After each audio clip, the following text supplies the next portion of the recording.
I'll admit this slide applied to me until about 6 or 7 months ago. There's no doubt about it. We've relied on the old school technology, and I'm not sure that folks realize the technology that's available. I certainly didn't until I got intelligent and smart and started to talk with folks about how emergency technology is available. It's critical that we have the ability to access information in an effort to make decisions really quick. The pen and paper method was the way that it used to be done.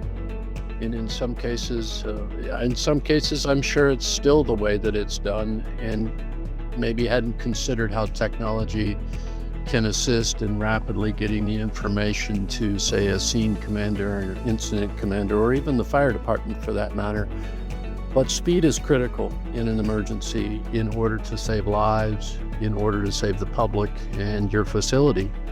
And when it comes to the continuity of your business operations, if you can do all you can do to preserve your business in having information to you much quicker, the pen and paper method is got to go.